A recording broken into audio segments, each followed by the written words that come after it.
Okay, good evening. I'd like to begin by calling upon Rabbi Shlomo to say a prayer for Tehillim.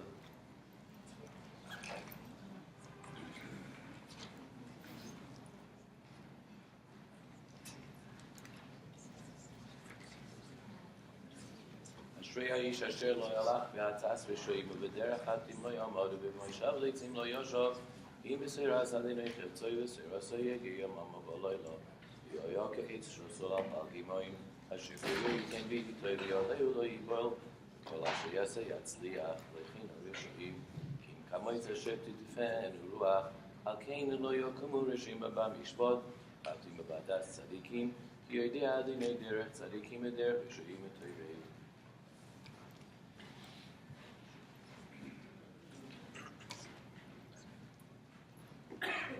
Shofar on Rosh Hashanah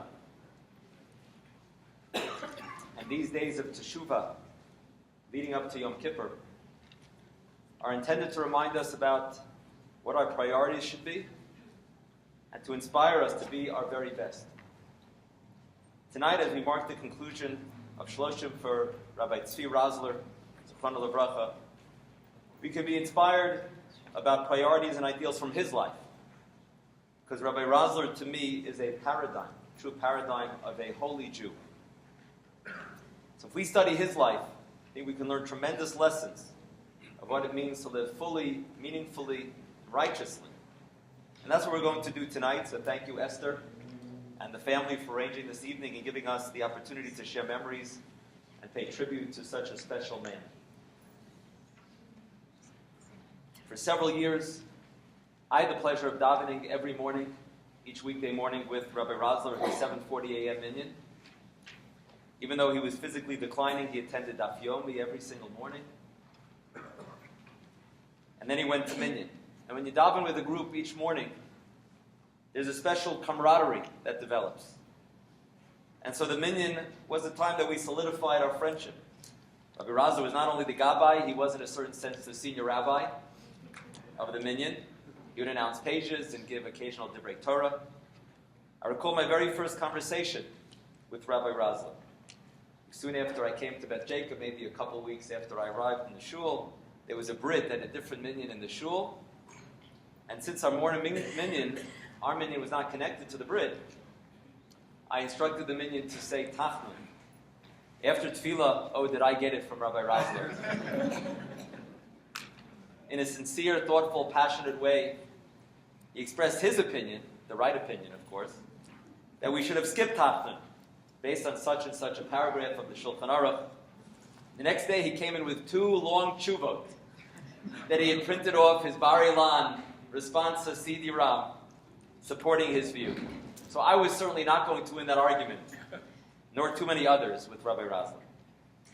I greatly respected and admired Rabbi Roszler.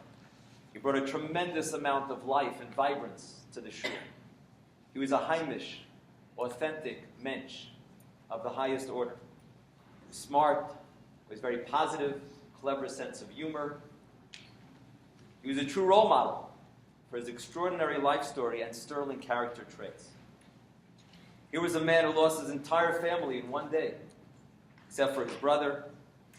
Like almost all Hungarian Jews, Rabbi Roszler and his brother were transported to Auschwitz, and then he went to Mauthausen and Ebensee.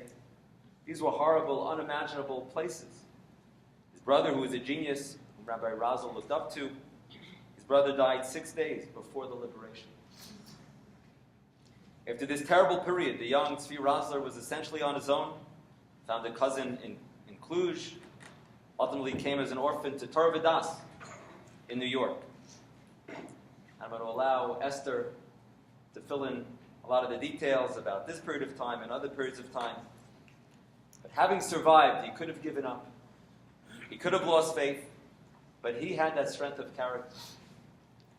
He had that faith in Hashem, and he went on to live a good, meaningful, purposeful, happy life.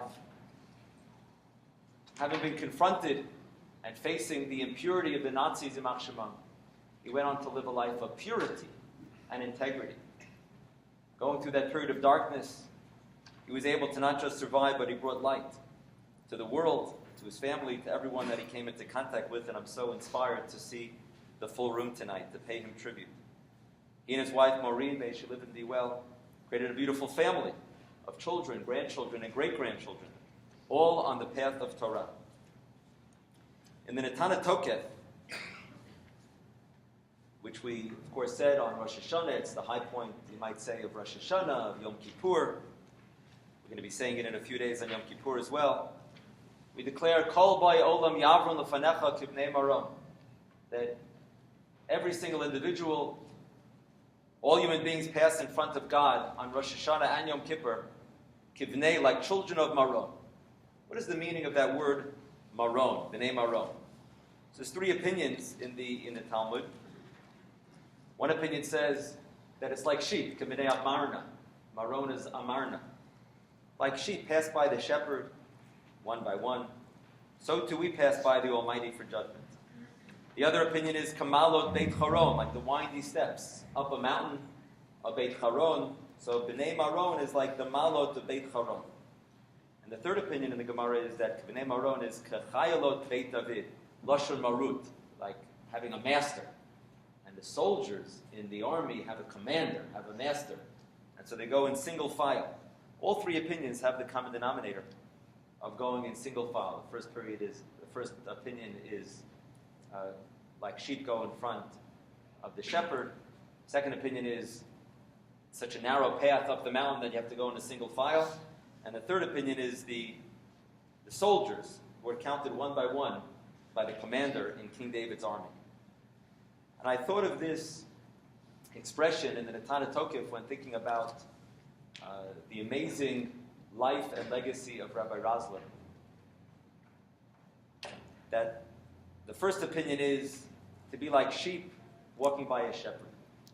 So here are the images of submissiveness, of having faith. And Rabbi Roszler was a quintessential man of faith. Through it all, everything that he was through, his challenges, his not an easy time physically, the last number of years, he never wavered in his emunah, in his faith in HaKadosh Baruch Hu, and that's something that we should learn from. The steps of Beit Charon, which are going up the mountain.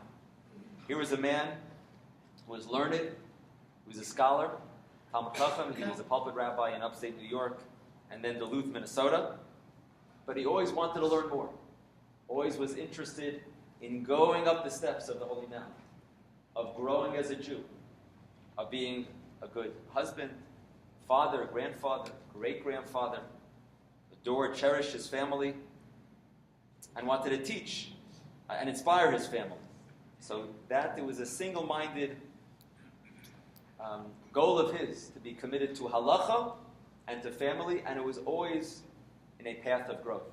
He completed Shas more than once. I'll let Esther tell you how many times he finished Shas.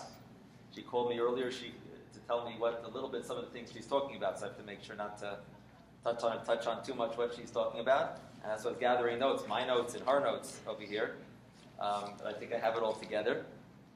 And he completed Shas more than once because he always wanted to grow as a Jew, as a scholar, as a family person, and to inspire his family to grow.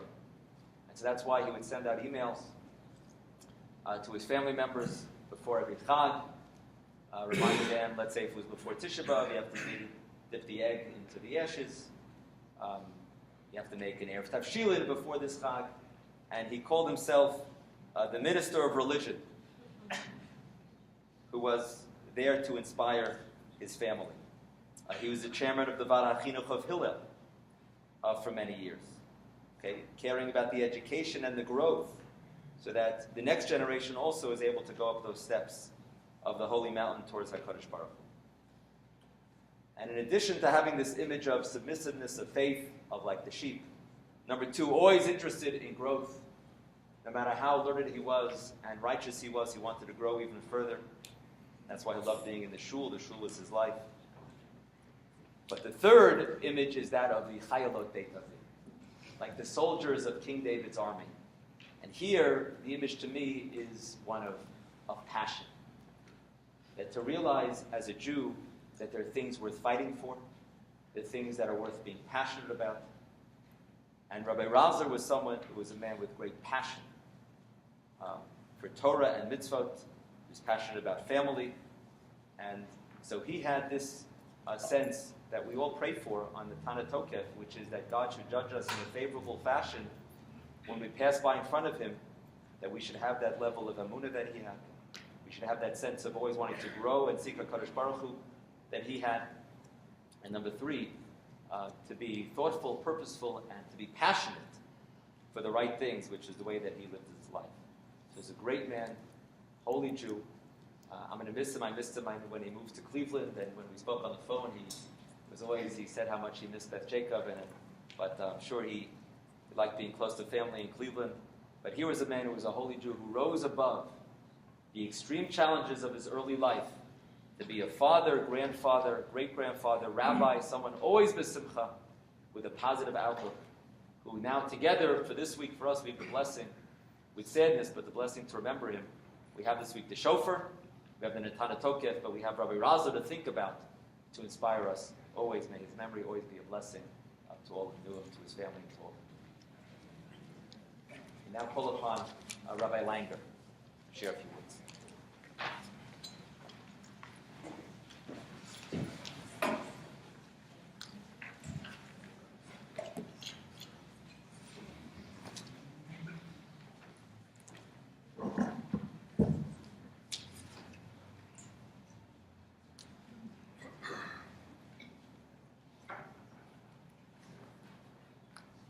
Close and start with that.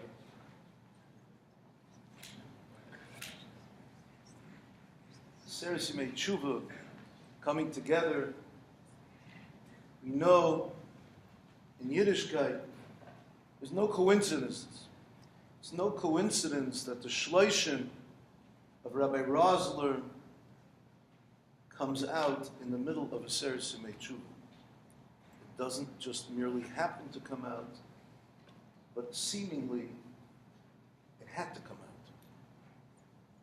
By Roszler, in his modesty, would not want us perhaps to spend the whole night talking about himself.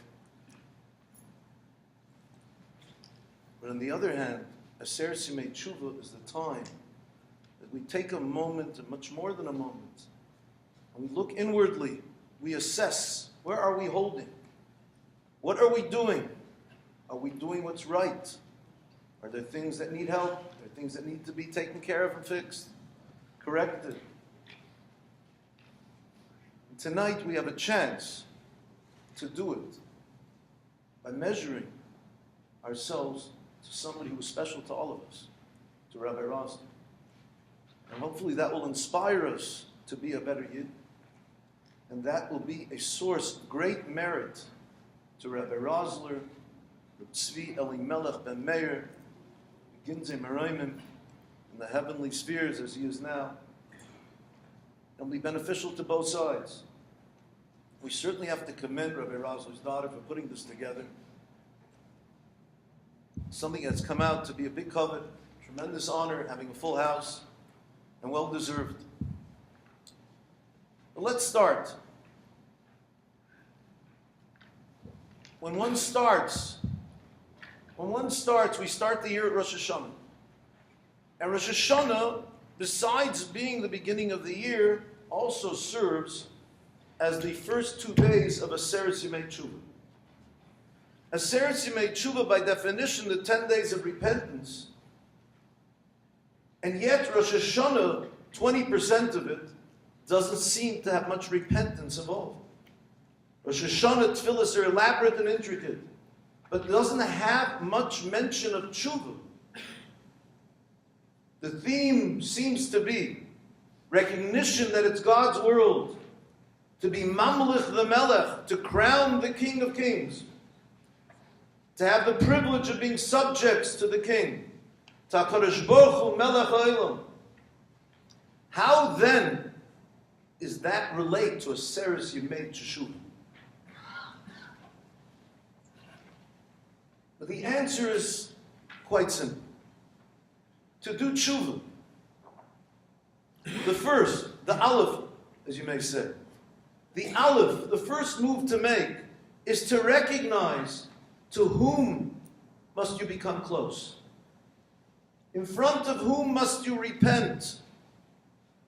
Who is the master of the world? Rosh Hashanah is the time to reaffirm and re-acknowledge and strengthen it within ourselves that this world belongs to the Rabbi. And in the month which had the solar eclipse and Hurricane Harvey and Hurricane Irma, I don't think we need much help realizing that this is HaKadosh Baruch Hu's world. This is the legacy of Rabbi Roszler. Because, as his daughter so eloquently told me on the phone, he loved his family, but God was always first. The family a close second, but never first. God was always first. Can't say it any better than that. But let's take it a step further. There's a wonderful Gemara, the end of Masechtas Makkos, which is the source of something well known to all of us. We all know that the mitzvahs that we do, there are 613 mitzvahs. The source is the Gemara in Makkos. And then the Gemara goes on. It's 613. It's difficult to walk around. There are people who are capable, but it's difficult to walk around and recite 613 mitzvahs. The Gemara goes on and says, David HaMelech reduced the 613 to 11 major rules. 11 klolim, as you may say. 11 general rules of mitzvahs. So from 613 we had it to 11. Certainly helpful. But we didn't stop there. Yeshayahu Hanavi, several generations later, reduced it to 6. Micha Hanavi reduced it to 3. It's Haftarah, Parshas Bolot. Yeshayahu again reduced it to 2. And then the end of the Gemara, Bo Chabakuk v'hemidon achas. Chabakuk says we can reduce it to 1. What is that 1 that all 613 are reduced to? Tells us the Gemara, Chabakuk, Tzadik b'emunosah yichya. A righteous man lives with faith.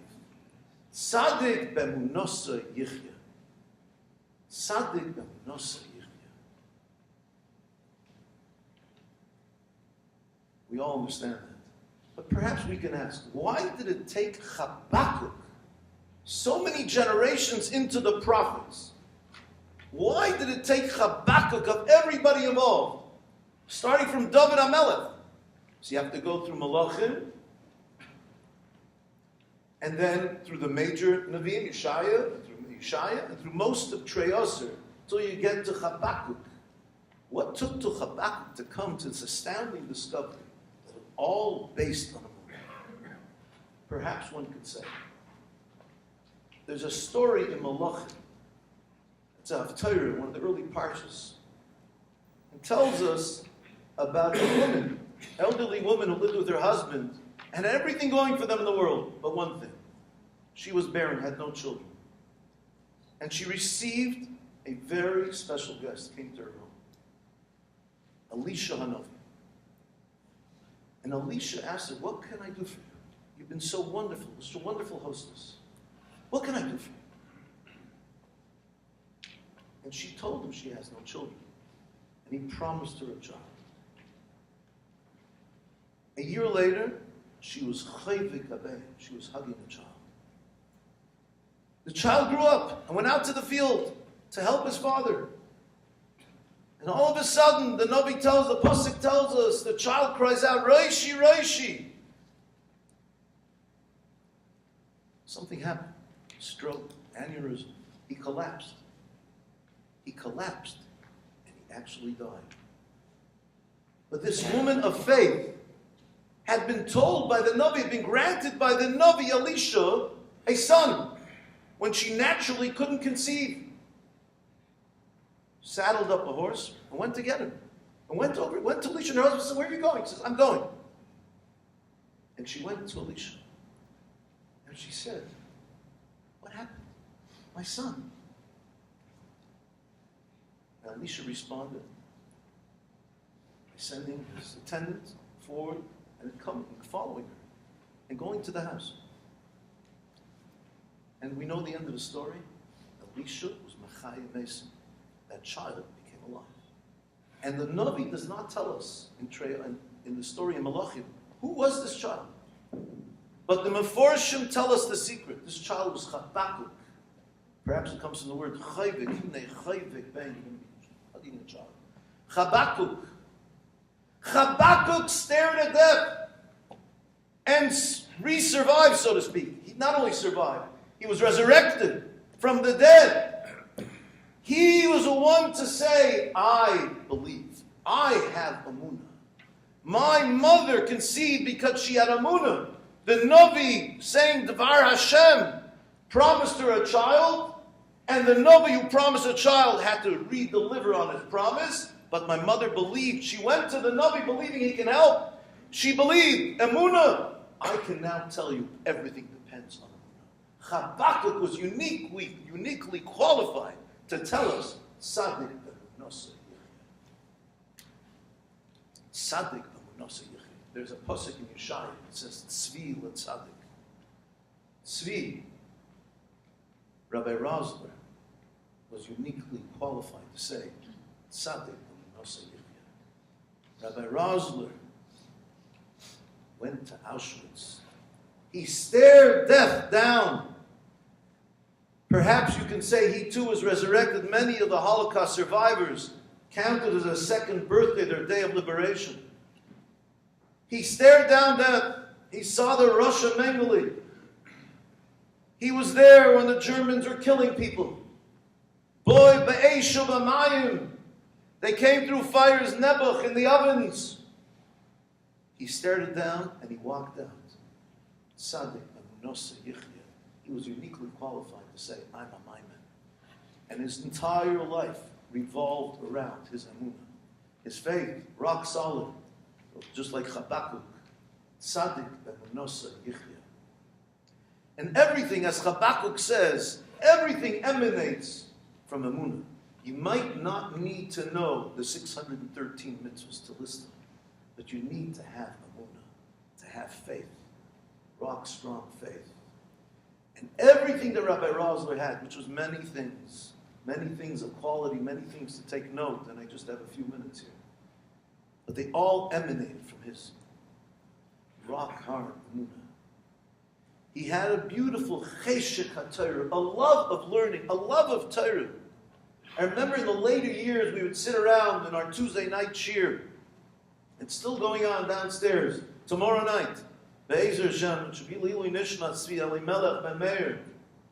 And he would sit and sort of push, and to a degree maybe even tease the other members and say, why don't you keep learning, even when we step aside from the shir? To us, technology is on a relentless march. I would assume that everybody has a computer at home. We associate computers with the progressiveness of technology. To Rabbi Roszler, computer was another chavrusa, was another shir. He learned on that computer. And he constantly told the oilam, get on a program in the computer. Why aren't you learning, looking up svarim? You don't need svarim. You don't have to schlep to the svarim shank and take out this gemara, that gemara. Turn on your computer, there's so much to learn. He kept on telling the oilam week after week after week. Because this was life. Passion for Torah. Cheshek HaTorah. Came from Amunah. Jew believes in Hashem. You have to learn Torah. It was aleph based to him. It was natural. It was real. And he inspired us, and I can certainly say for myself, to learn, to come to learn with him and the others learning. Secondly, he was the true guardian of the traditions. The shomer of the Messiah. Remember when we had the daf yomi, when I was able, I had the schus to give the daf yomi here downstairs in the mornings. So we had many times where we had differences of opinions between the participants, myself, sometimes just between the participants, and a question how to read a certain phrase, how to understand a certain phrase. We made a rule. The final arbiter, the final word, lays with Rabbi Roszler. We'll argue it out, take a couple of minutes, then we'll say, okay, Rabbi Roszler, what do you say? Whatever he said, we said we're going to accept. Why? Because that's what we learned in the Haim. That's the way we said it in the Haim. If that's the way we said it in the Haim, that must be true. That's a tradition. We're going to go along with that. He defended the tradition. He reminded us of traditions that perhaps we would have forgotten. He reminded us of a glorious past that was in Eastern Europe. He reminded us of the glorious forefathers of the yichus that he wore with such pride, never with gaiva, never with arrogance, with pride, that made us proud that we were friends of Rabbi Roszler, who was descended from the Bnei Yisosfer, from the Maria Cheskel, from other Gedolei Olam of pre-war Europe. He defended the traditions. It meant everything to him. When there was something he felt in shul needed to be defended, needed to be changed, needed to be tweaked, Rabbi Roszler wouldn't be silent. A modest man, an Eidel Yid, with precious, precious personality traits. But to guard the Messiah, he looked at as his holy task. He didn't shrink from that task. He did what he had to do. Thirdly, his midas. Midas tovos. Character, personality. Just beautiful, beautiful character traits. Or one can learn, refine. A refined gentleman. No, he didn't learn it in an Emily Post course. He didn't learn it in the upper classes of America. He was refined because that's who he was. He was a refined, upper-class Torah Yid. We all learn from him on a daily basis how to conduct oneself in the most beautiful manner that brings a Kiddush Hashem in a constant way. He told us and taught us by deed what it means to belong to a shul. This was a term used in Europe. There was a shul yid, a besmedrash yid. A besmedrash yid meant even if he didn't spend all day or even most of the day in the shul, but that's where his most important part of the day was. The most important part of his day was shul. His heart was a shul. Rabbi Roszler was a shul yid, a besmedrash yid. Even when he couldn't come to shul, he was wondering, when will he be able to come to shul? When he talked to me about his going to Cleveland, what he was most happy about was his proximity to the shuls that he'll have in Cleveland. This shul and that shul, and this shul right next door, this shul here, this shul there. That's what meant the difference there. That was first and foremost part of the shul. How much we have to learn from this year. I just want to conclude, which what I think encapsulates everything. There's so much to learn from Tzvi Roszler and Meir Olav Hashem. But we need to encapsulate it in one phrase. And the answer perhaps lays in this Rambam. It's a Rambam at the end of the section of Zmanim that have to do with different times of year. And in the third last halach of the Rambam, he discusses how precious the mitzvah of Ner Chanukah is. It's so precious that if one can't afford it, he has to go begging for money, or even sell some of his belongings to raise money to be able to tzim a Chanukah lech, to light a Chanukah candle. In the second last halacha, the Rambam goes on and says, what if he only has a very, very small amount of money that all he can do is either spend it on a Chanukah lech or on making Kiddush on wine. Kiddush on wine.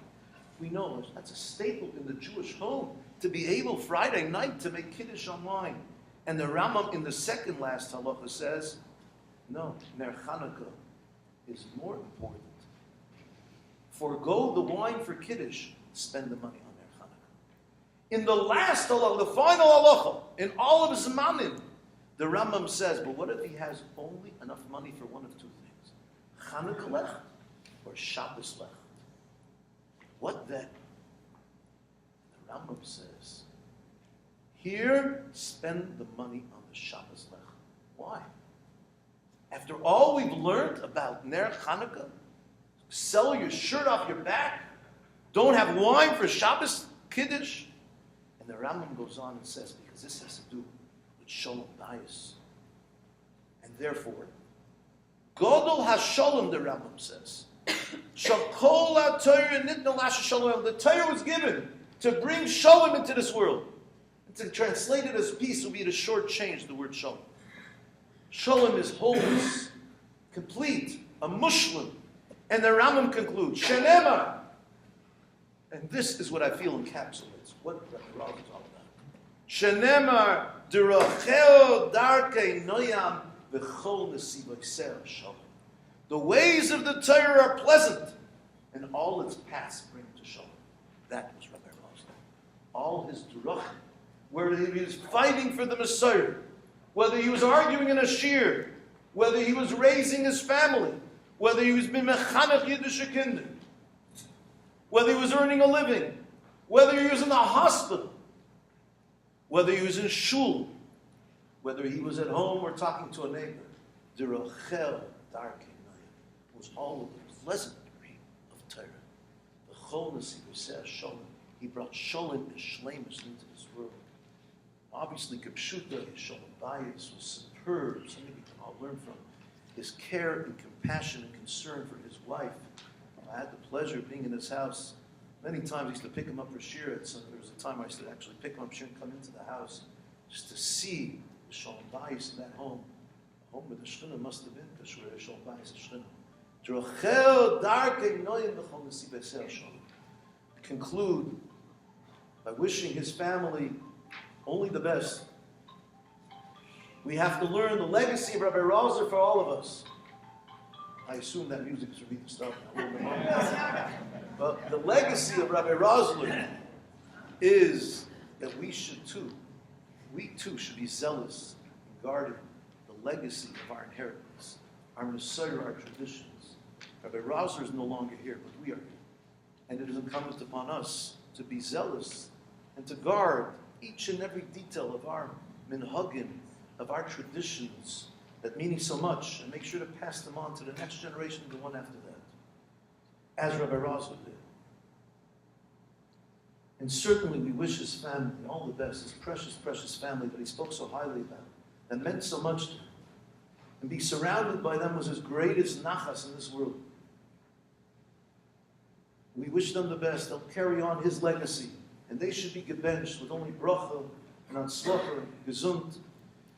And carry with pride the banner, as Rabbi Roszler did, that he carried with him this banner on high, that he was the great-grandchild, the descendant of these Heiliger Rebbes and Rabbanim. His family, his children, grandchildren, great-grandchildren will carry this banner up high. They are descendants of Rabbi Roszler. They carry on the legacy of Rabbi Roszler. May his memory of Tzvi Elimelech and Rameir be for a blessing. Yehi Zichrei Baruch, and we should know only simplest and Besuras Tevis, like Gemara Chasima Tevis. Amen.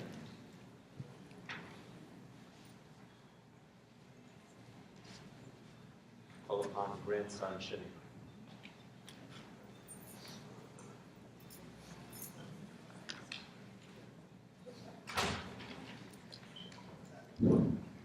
Thank you, everyone.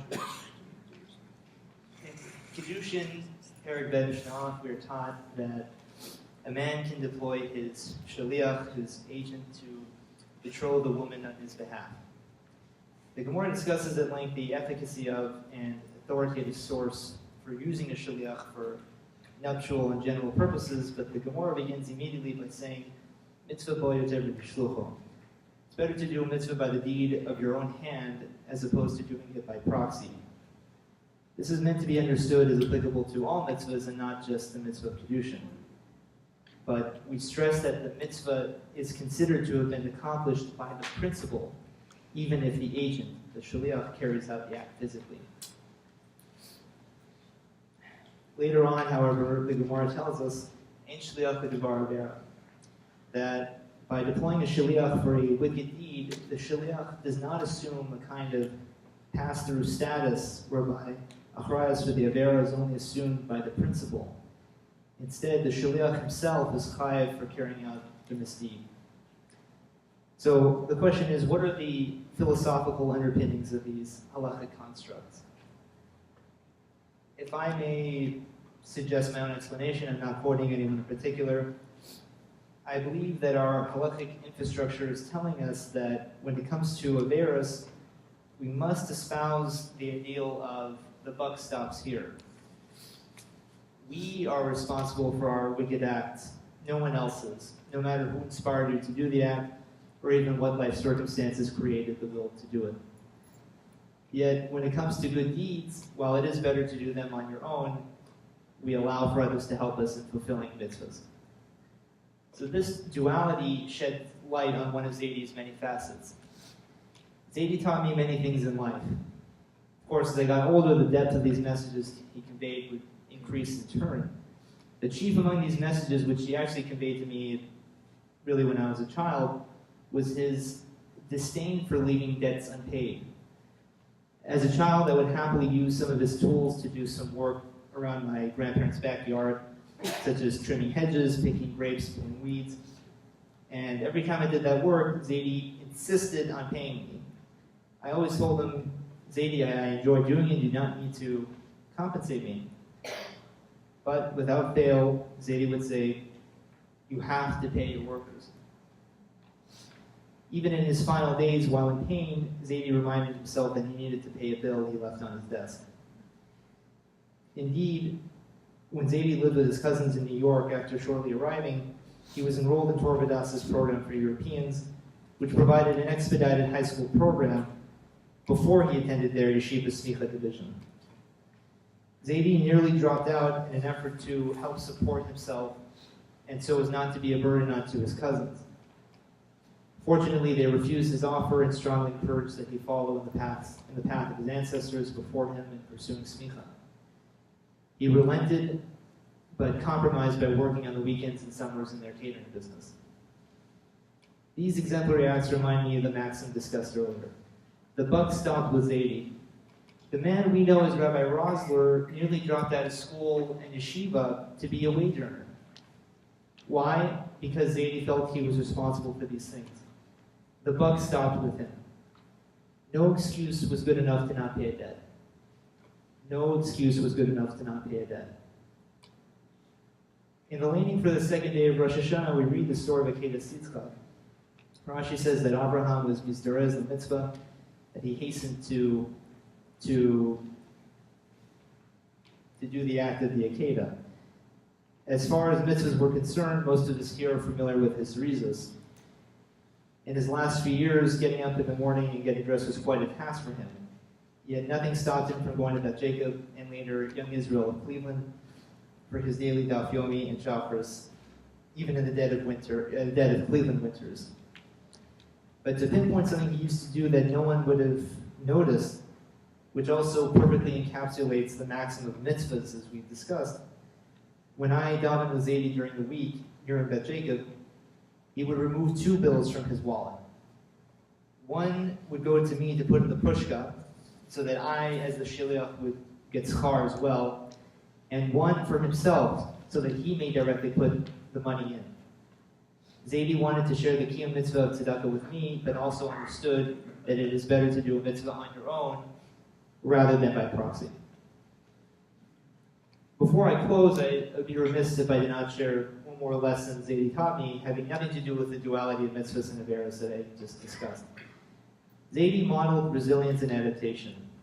He knew 6 languages when he came to America, and English was not one of them. I used to ask him, Zaidi, how did you manage to learn English?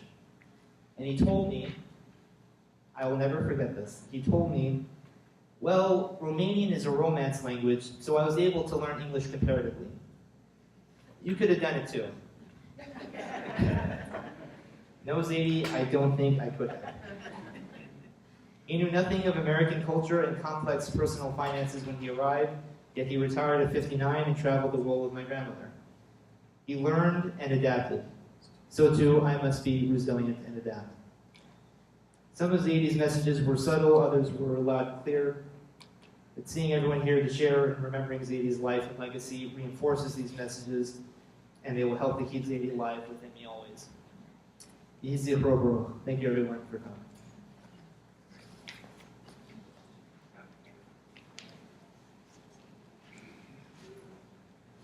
Daughter Esther.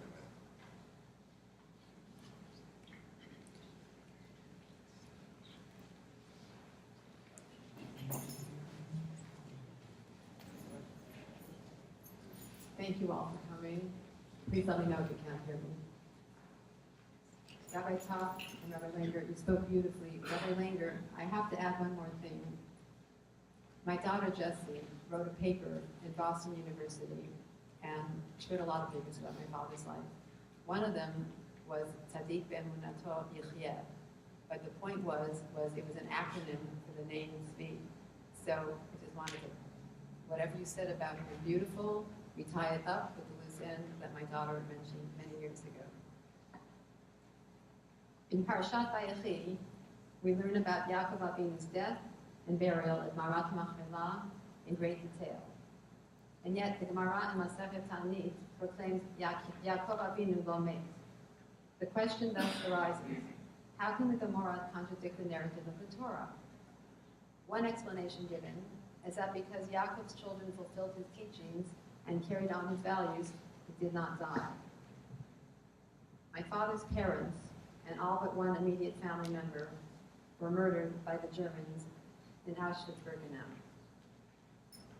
Yet somehow, my father, Rabbi Tzvi Roszler, Zichrono Livracha, was able to carry on, and further, to carry the Jewish traditions and the laws for which his parents died. He was already carrying his parents' legacy days later in the horrific concentration camp Ebensee, which was a subcamp of the infamous extermination camp Mauthausen. There, along with his beloved and brilliant older brother Yitzchak Shmuel, for whom my son Shimei is named,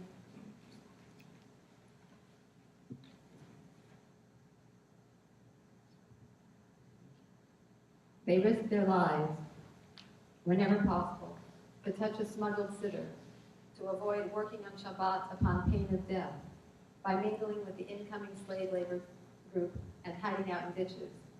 Together they were able to fashion a Jewish calendar and knew virtually to the day that the date was, and to remain grounded by the Jewish cyclical year. Tragically, my uncle died of starvation 6 days before our liberation.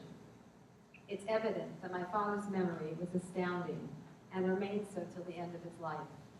In later years, he recorded birthdays and yortzites of his family members, including those who died long before the Shoah. I'm very grateful to my father for understanding the value in recording history. Long before there was a Simon Wiesenthal Center and the Shoah Foundation, my father recorded himself on audio tapes, describing in great detail his memories of life in Europe, the war years, and continued through the births and the happy events of his children, grandchildren, and great-grandchildren. His faith then, as it was till just before he died, was completely and totally unshakable. He stubbornly clung on to his emunah. When God spoke about his stiff-necked people, Am Kashay Oref, I am sure he was thinking about my father. My father's tenacity, both in holding on to God and survival, were mind-boggling. Here he was, a 15-year-old boy, left completely alone in the world, and with the help of one cousin, managed to cross over alone from the Russian zone to the American zone to make his way to a DP camp in Munich called Feldafing. Between his horrific experiences in concentration camp until getting on his boat to America, my father honed tremendous survival skills and self-preservation that he displayed throughout his life. Crossing over borders to go from Russian-occupied Cluj in the Carpathians, he carefully meted out links of a gold chain to a pocket watch we still have, that he had purchased before his journey as bribes to the guards at every border. After about a year in the DP camp, he received a visa for orphans and made it to America in 1947. I must note here Mendy and C.B. Mark Zucker, whose father came over pretty much along with my father. They became roommates of Torvadas and best friends. My father's cousins took him in and enrolled him in the high school division of Torvadas. Although my father was fluent in 6 languages, as Shimei mentioned, English was not one of them. Somehow, he was still able to complete high school in a year and a half. Despite being raised in a strictly Hasidic background, my father became an ardent Zionist. While in high school, he came home to his cousins one day and announced, I want to be involved in smuggling arms to Palestine. There's a boat that's docked in New York, and I want to be part of it. His older cousin, who cared about him and watched after him, said, don't you dare, you're not a citizen yet, and if you get caught, you'll be thrown out of the country. Eventually, at 21, my father went on to become the youngest musmach, until that point, of Torvadas. He went on to get a college degree at University of Minnesota, became a pulpit rabbi, and eventually ended up in Los Angeles, where he went into business together with my mother, Maureen, for 25 years and retired at a young age. Then he and my mother spent 20 years traveling the world, but learning Torah was his first priority. And he was a Talmid Chacham who completed Shas 4 times. 4 times. Despite being so highly regarded, he was very, very humble. Wherever he went, he broke the glass ceiling on today's words, diversity and inclusion. He donned tefillin on planes and airports in places such as Scandinavia, Germany, Austria, France, England, and China. Most of this was in the 70s, before such displays were common. He reminded the airline attendant once on Lufthansa that he had ordered a kosher meal. He turned to my mother and said, "My, how things have changed." He never lost a sense of humor. My parents took us on road trips to places such as Oregon, San Francisco, Palm Springs, San Diego, and Death Valley. They schlepped their food wherever we went. My father always wore his signature travel cap, never going bareheaded. Once he left his tefillin in Fresno, where we had stopped overnight before completing our journey to Yosemite. We drove back and returned to Yosemite so we could have it with him to daven. Watching my father carry God and the Torah with him wherever he went, especially seeing him wake up early every morning, struggling with his physical challenges to attend Beth Jacob's Daf Yomi, Shachrit, Mincha, Shiurim, and later brave the bitter cold of Cleveland to do the same, I never deigned to ask my father how his faith could remain so unwavering after the hell he had lived through and he continued to live through with his constant horrific pain and trials that he was constantly faced with. My father, as if reading my mind, would often say, "We dare not question God, for we are mere humans who cannot pretend to understand his ways."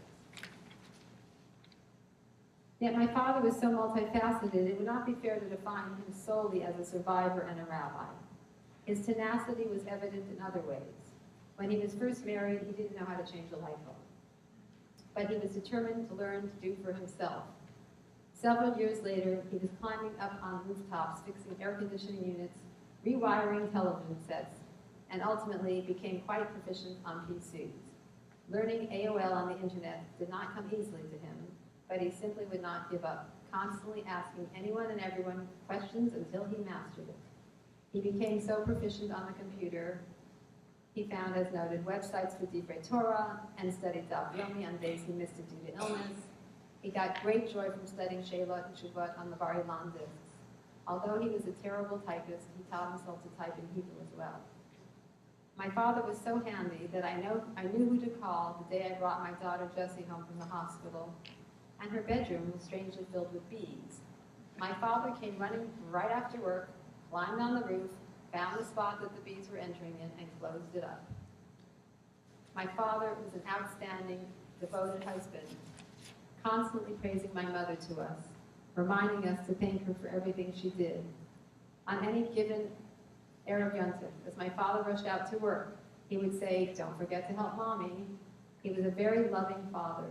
He would get up in the middle of the night to put calamine lotion on our mosquito bites and hold our heads when we were sick. He was a very hard worker and wanted his children to be successful. Some days he would drop us off at UCLA on his way to work, never failing to wish us hatzlacha on an exam.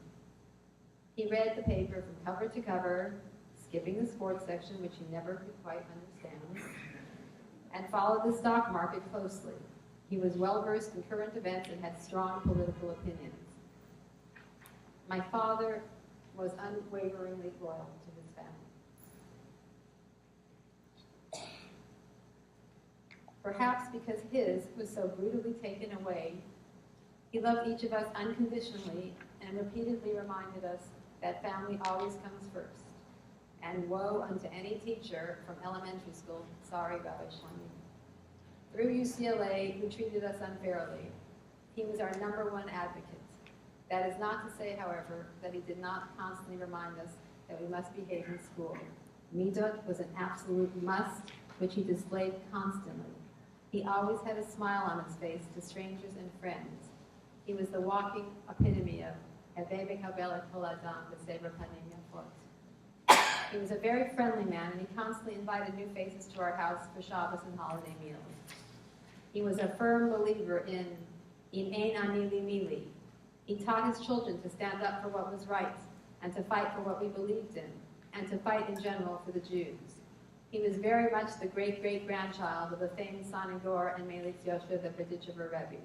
He was very proud that he was descended from him and other luminaries, such as his namesake, Rabbi Tzvi Roszler of Dinim, the Bnei Tzachar. He was a descendant of the great Tosfos Yontif.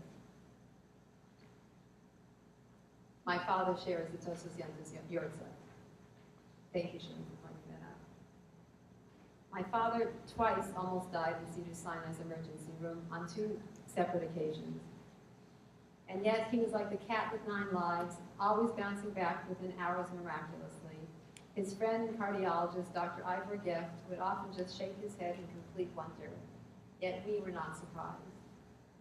These last 3 visits in the hospital in Cleveland, he wasn't bouncing back like he used to. He really wanted to live, but Hashem had other plans. And weak though he was, his final visit in the hospital, on a Friday, about 10 days before he passed, he insisted on dressing for Shabbos and made Kiddush, very much in the same voice that we who davened with him all those years in Beth Jacob and Benny's Minion became accustomed. This past Rosh Hashanah, I was very touched that so many people told me how much they missed my father's davening. Thank you, Bonnie and Robert. My daughters, Jessie, Eliana, and I kept looking toward the spot he used to stand, hoping to catch a glimpse of him and hear his beautiful voice wafting over the mechitza. On Friday afternoon, August 25th, we moved him from the hospital to a hospice.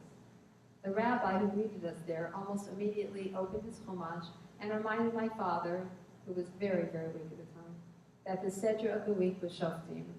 Although my father was very weak, he immediately recited the first few psukim by heart. My father definitely had a photographic memory. On Motzei Shabbat, I did vidui with my father. Immediately after, Shimi and I recited Tehillim. Out of the blue, my father joined in. 36 hours later, my father passed away. Fittingly, those were the last words, Tehillim. Yom Kippur and Ne'ilah will forever hold a special significance for me. I believe that in the merits of my father's holy ancestors, as Rabbi Langer pointed out, and further in his own merits and fulfillment of mitzvahs during the most hellish period in history, if anyone can make a difference for us being judged in Sefer Chaim Tovim, these Aseret Yemei Tshuva and Yom Kippur, it will be my father. Yom Kippur holds another special meaning for me. About 2 years ago, as we broke the fast in my house, my father said he suddenly had a flashback in shul of a particularly vicious anti-Semitic Romanian elementary school teacher who beat him. And it suddenly dawned on him, thank God for this, he was a huge Zionist, but thank God for the state of Israel and for the IDF. And then he noticed his own grandson, Shimi, sitting right beside him, who had just come back from serving in the IDF. And it all came together, and he thanked my son while we were breaking the fast. And he said he never thought that he could live to see such a day where he could see a Jew fighting for Jews. It would be impossible for me to thank everybody for the many kindnesses they showed my father. However, there are a few people here whom I feel I must acknowledge. Thank you to Rabbi Top, Rabbi Posey, Rabbi Muskin, Chazanim Arik and Nazi, Aryeh Kaplan, Lydia Weissman, Nellie Kahn, Marcy Mayer, Ida Bick, Arlene Behrens, the Korchaks, Allah HaShalom Earl, Herb Orenstein for his hilarity during their morning minyan kibitzing, Edie Aronoff. These were regular visitors. A special thank you to my wonderful aunt, Joanne Holkauer, who is the bastion of strength to our family. To my cousin Kathy, who ran our Shiva in Israel and also, together with Johnny's family, just finished learning today, Igeret HaRamban, to coincide with the Shloshim. And by the way, the Igeret HaRamban mentions many times the Berditchever Rebbe. To my cousin Johnny, who gave up his much-needed nap every Shabbat he was in town to wheel my father back to Beth Jacob for Mincha, to David Berry for driving my father home out of his way after morning davening, to his Rabbi, Rabbi Langer, who drove my father to his Tuesday night shiurim when he couldn't drive anymore, to Dr. Ivor Geft, his devoted cardiologist, and especially to Benny, who treated my father with such respect, to Rabbi Dunner, who was there for me. Also, I have to note childhood friends, Gershon Schlissel and Sippy Schlissel, whose father was really my father's best friend in those valley years and beyond. For Jews in those days, in the early 60s, to find other Orthodox Jews, much less a Jew from 100 miles of his hometown, was a miracle, and spending Shabbos with you all brings back such happy memories. Thank you to my mother for modeling by example. Her strength and dignity and caring for Daddy in face of great adversity will never be forgotten. Thank you to my children, Jesse, Eliana, and Shimmy, for bringing such joy and nachas to Zadie and Grandma in the Beth Jacob years. Lastly, I want to thank my siblings, Razel and Brian, Meyer and Janice, Elizabeth, and particularly Josh, who worked overtime as my father's personal physician. And thank you, Deborah Thompson, for putting this all together. I could never have done this without your marvelous work. In Parshat Nitzavim, it says, "Ha'idoti bachem hayom et hashamayim ve'et ha'aretz, ha'chayim ve'hamavet natati lefanecha, ha'bracha ve'haklala, ve'bacharta b'chayim, leman tiyeh ata v'zarecha, and thou shalt choose life for yourself and for your children." Rashi says, Hashem commands us to choose life. Despite overwhelming odds, my father, Zichrono Livracha, chose life. We are eternally grateful that he did. Thank you for coming.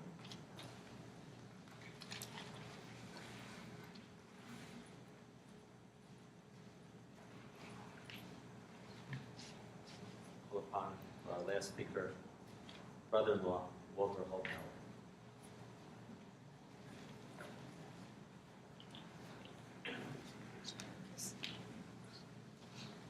My wife said to me this morning, she wonders how Tzvi and I got along when we're really different people. But what we did is, we decided early on, he would be in charge of Ruchnius, and I would be in charge of Gashmius. So we didn't have any differences. But we're actually here to celebrate the life of my brother-in-law Tzvi. And his life was an exemplary life.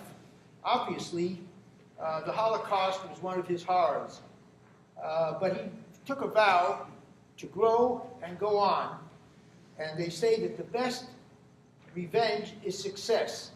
And he decided that he was going to make one hell of a, he wouldn't like me to use the word hell, but anyhow, one huge success of his life. And he accomplished much, but above all, one of the greatest things he accomplished was he never complained, not about the Holocaust and not about his back surgery that went bad.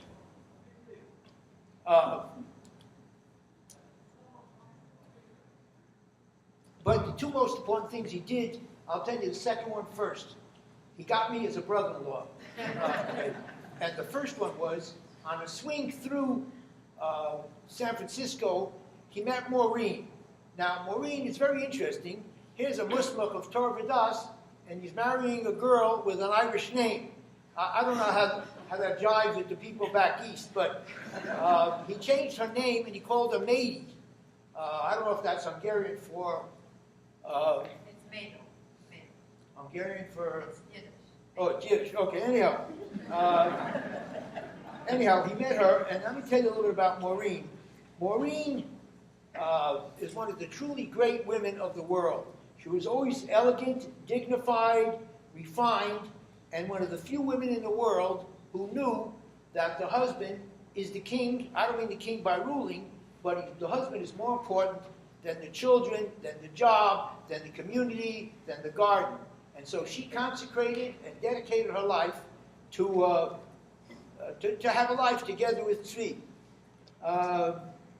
And Tzvi was always interested in Judaism, and he told that to Maureen, and together they decided, you know, Beth Jacob has enough Judaism, but Duluth, Minnesota has very little. So they went to Duluth, Minnesota, where the temperature, when it's 5 degrees above zero, there are people dancing in the street.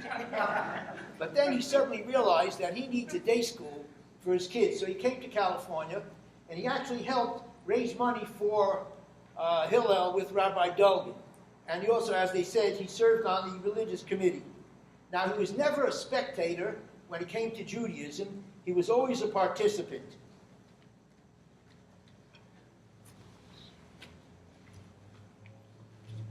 Now, I think someone told me that it says this in Pirkei Avos, and because of the division that my brother-in-law had, I'm not going to say too many psukim, because I told him, you're a Ruchnius and I'm Gashmius, and we're going to keep it that way.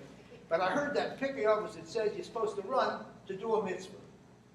He not only took the running with regard to a mitzvah, but he extended it to his family. Whenever there was an event, he came before, he stayed during, and he came after to help. And on one occasion, nobody knows this, but on one occasion, I had an office party in my house. And let's say there were 100 people, and we had a bartender. And the bartender used 15 bottles of whiskey for 100 people. So why? Because the bartender said, one for you, one for me. One for you, one for me. When the people left, I looked for the bartender. We couldn't find him. Where's the bartender? In one of the bathrooms, sitting down and sleeping, okay? So I called Tzvi. I said, Tzvi, I need help. He immediately came over. I said, this man's sleeping. He didn't lock the door. This man's sleeping. He said, I got to get a compressor, a cold compress, and put it on his face, which Tzvi did, and the guy suddenly jumped like that, and he got up, and Tzvi helped him get dressed, and we drove him back into Hollywood. But he was always ready to do something, no matter how bizarre it was. Now, we did have, 4 good children. They were well educated and so on. And they're here tonight. Obviously, Esther Sue, you heard her speak. Then there's Jesse. And, Pat Boone's daughter says that song, You Light Up My Life. Anyhow, when Jesse comes into a room, you see this dark-complected lady with this gorgeous white teeth, and she elevated his spirits. And that was Jesse. She used to come every Shabbos to his house to take him someplace or do something. And then Ilyana would call long distance. But they say, Aklon Chaviv, Shimi is the man. There's a bumper sticker that says, to know me is to love me. To know Shimi is to love him. And Shimi, well, as one of the rabbis said, and some other people have said, he really loved you because you are a great man, Shimi. I'm telling you that. And I'm saying it in Beth Jacob, so it's by shtick.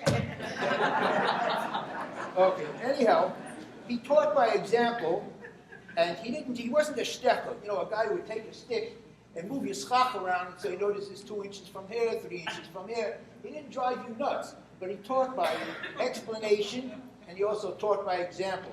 So it was very nice. He never compelled his wife to wear a shadel. She was beautiful, observant, and everything worked out fine.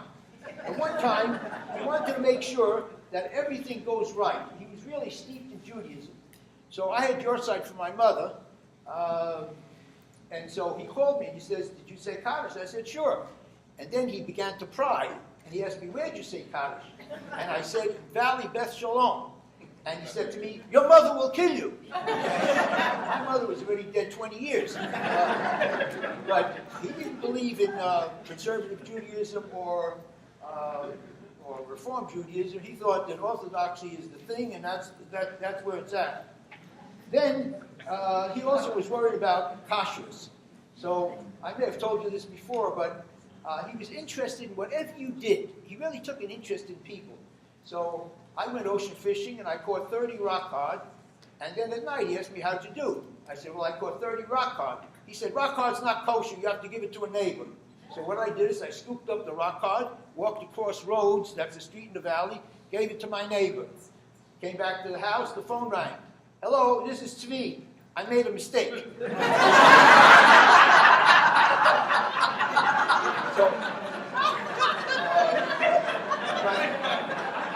I understand his motivation. He wanted to keep me kosher. Okay, that was his responsibility. I was the younger brother-in-law, and he had to take care of me. he earned the respect of all people, like I said, by example rather than strashing. God's going to get you, God's going to get you, you just lost 2 years of your life, and so on, things like that. But because everybody loved him, his relatives came from all over the world to see him before he was sick.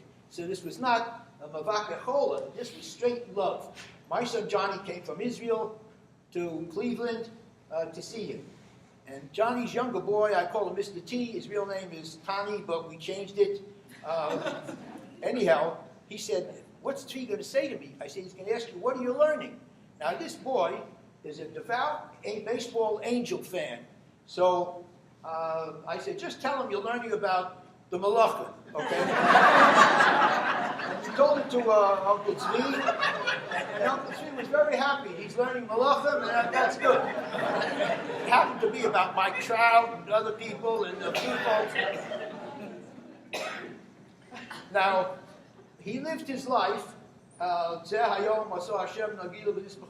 he got up in the morning, he was not PO'd or ticked off or anything. It was a new day for him that he was going to celebrate.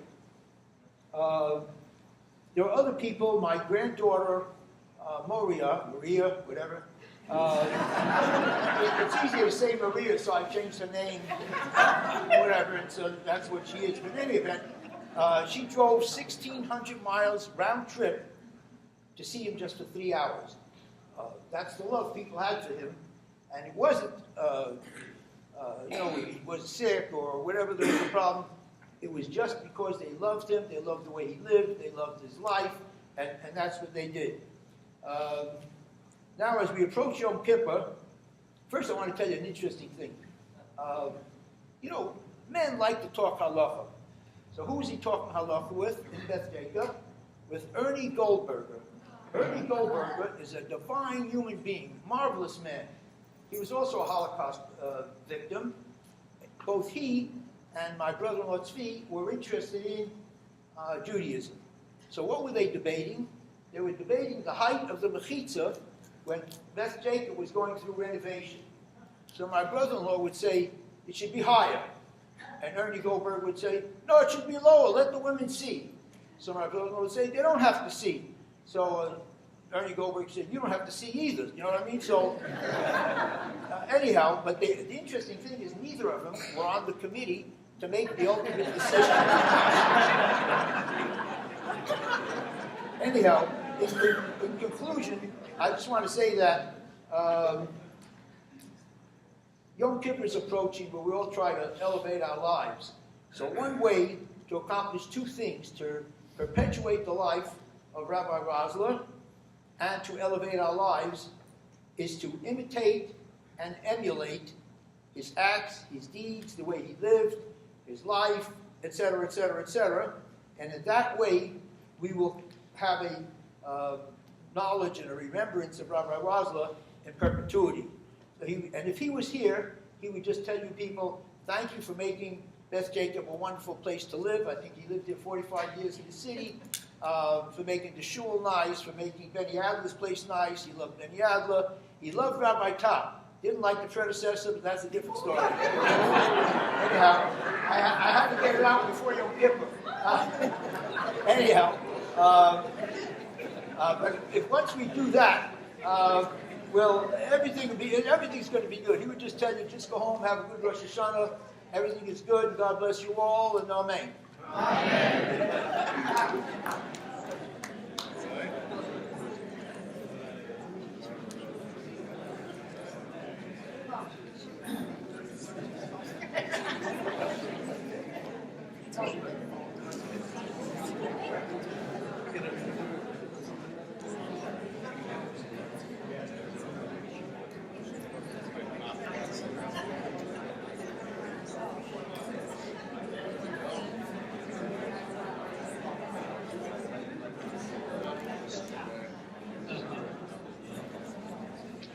Do Kamala and Marv, but just please feel free to take the pamphlets home with you.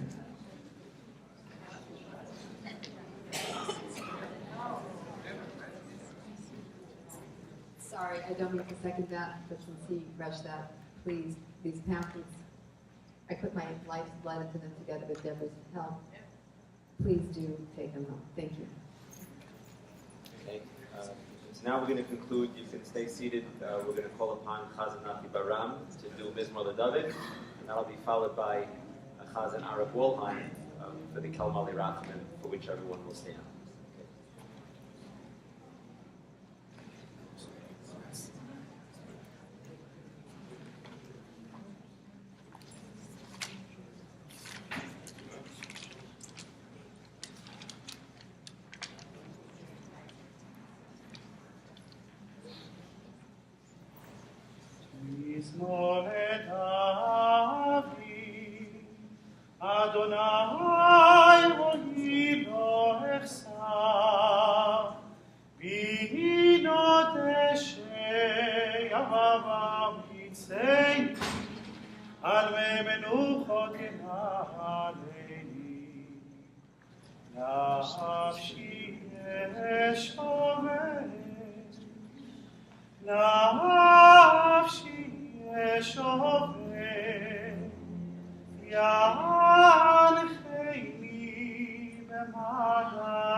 Ashina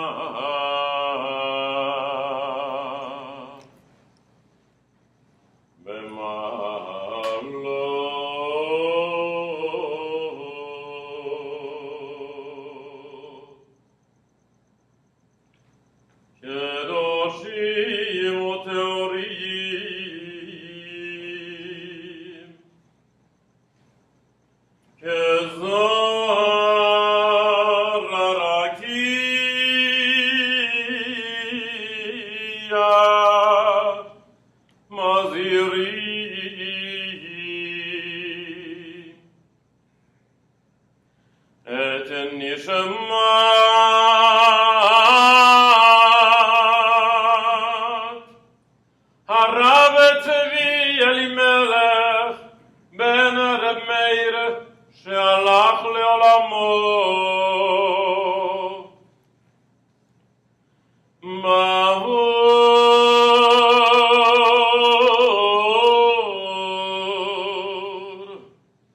שאנו מתפללים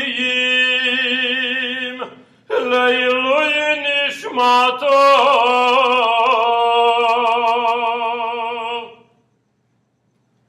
בגן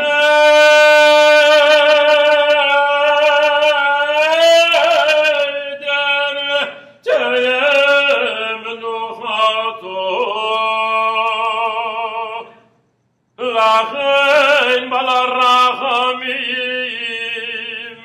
יסתירהו בסדר כנפיו לעולמים.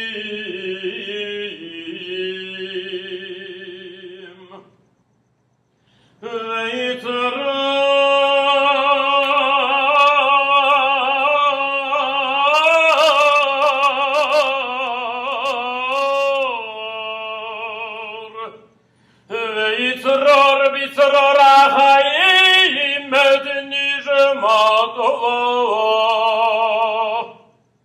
אדוני הוא נחלתו וינוח בשלום על משכבו ונאמר אמן.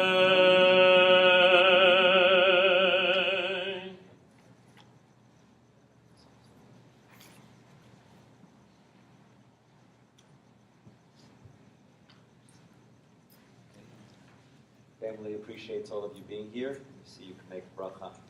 Some food in the back. Have a good evening.